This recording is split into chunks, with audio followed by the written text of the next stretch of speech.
The nail-biting finish is expected to lead to delays in starting the process of forming a new coalition. With only a few thousand votes separating the far-right party of Firebrand, Geert Wilders from pro-EU centrists, the results of elections in the Netherlands remain too close to call. But with all major parties having ruled out working with Wilders, D66 leader Rob Jetten is on track to become Prime Minister, even if his party comes in second. Well, for more on the significance of the vote and what happens next, let's bring in Nicholas Startin, Associate Professor in Politics and International Relations at the John Cabot University in Rome. Thanks so much for being with us on the programme. It had looked around this time last night that Wilders had more or less conceded defeat following this election. The final results now, though, still uncertain. What are you expecting? How do you think this is going to fall? That's a very good question, and one that's not that straightforward in terms of answering. For the most of today, we've been predicting that Rob Jetten of D66, which is this sort of social liberal progressive centrist party, had just beaten Geert Wilders' radical right populist party, and that the logical assumption would be that he would be looking to form a coalition as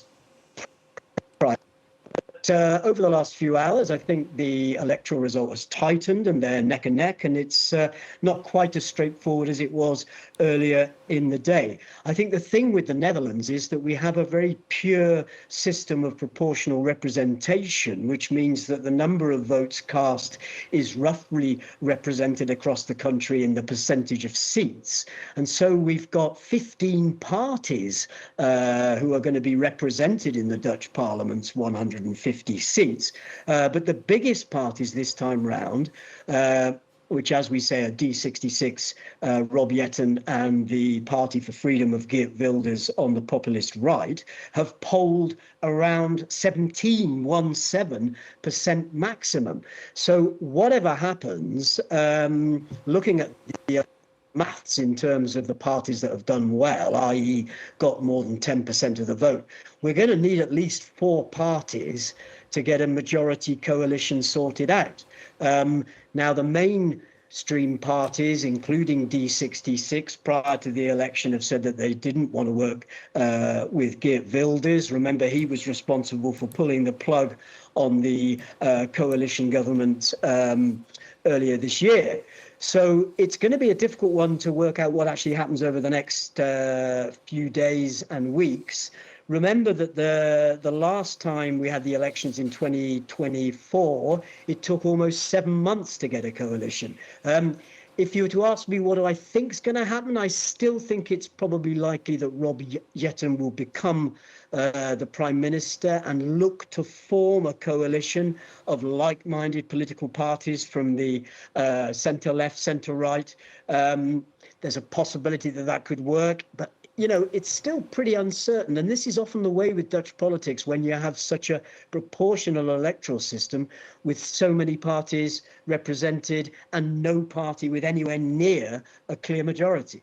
And Nicholas, regardless of the final result, though, as you say, it's not clear yet, the country, is it fair to say, does appear to have swung back to the political centre. Wilders looks to be on course to lose about a third of the seats he secured last time round. Yeah, that's a fair point, and one that we should discuss. You know, the Party for Freedom, the populist right party of Geert Wilders, has been around for a long, long time, and it kind of reached its electoral peak at the last election in 2024 when it polled 23% plus of the vote. And, you know, often we talk about the rise of the radical right as if it's just a kind of one-way traffic and the parties are doing well electorally and there's this great populist surge. But actually, when you look at a party like the Party for Freedom, ever since it was first getting representation in the Dutch Parliament in 2006, you know, it's been up and down in the electoral math. It's not been like, say, the Rassemblement National here in France, where there's been this kind of steady increase.